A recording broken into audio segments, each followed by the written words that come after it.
ગુજસીટોકના કેસમાં જેલમાં બંધ રાજુ સોલંકીના સાથી જયેશ સોલંકીની તપાસ દરમિયાન મળી આવ્યા કેટલાક શંકાસ્પદ દસ્તાવેજ। જયેશ સોલંકીના ઘરેથી 7 ચેકબુક, 12 પાસબુક, વેચાણ દસ્તાવેજ, વાહન વેચાણ દસ્તાવેજો, કોરા ચેક, આરસી બુક, કોરા સ્ટેમ્પ સહિત કુલ 116 જેટલા શંકાસ્પદ દસ્તાવેજ મળી આવ્યા છે। હત્યાના પ્રયાસ, મારપીટ, રાયોટિંગ, મારામારી સહિતના ગંભીર ગુનાઓને પોલીસે રાજુ સોલંકી સહિતના તમામ આરોપીઓ ગુજસીટોકના ગુના હેઠળ હાલ જેલ હવાલે છે।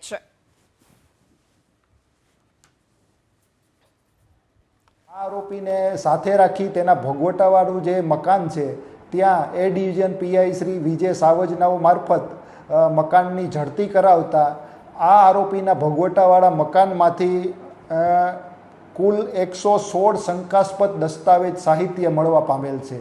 આ દસ્તાવેજોમાં મુખ્યત્વે જોઈએ તો પ્રોમિસરી નોટો મોટા પ્રમાણમાં મળેલ છે, વેચાણ દસ્તાવેજો મળેલ છે, ઇમલાના વેચાણ દસ્તાવેજ મળેલ છે, અન્ય વ્યક્તિઓના વાહન વેચાણના દસ્તાવેજો મળેલ છે, કોરા ચેકો જેમાં સહી કરેલી હોય અન્ય વ્યક્તિઓએ તેવું મળેલ છે, આરસી બુકો અન્ય વ્યક્તિઓની મળેલ છે, કોરા સ્ટેમ્પ પેપર મળવા પામેલ છે। આ ગેંગની ઊંડાણપૂર્વક તપાસ કરવા અને એની જે એમઓ છે તેના મૂળ સુધી પહોંચવા માટે આ જે સાહિત્ય મળવા પામેલ છે તેની હાલ વિગતવાર ટીમો બનાવી અને અમે ઊંડાણપૂર્વક તપાસ કરી રહ્યા છીએ।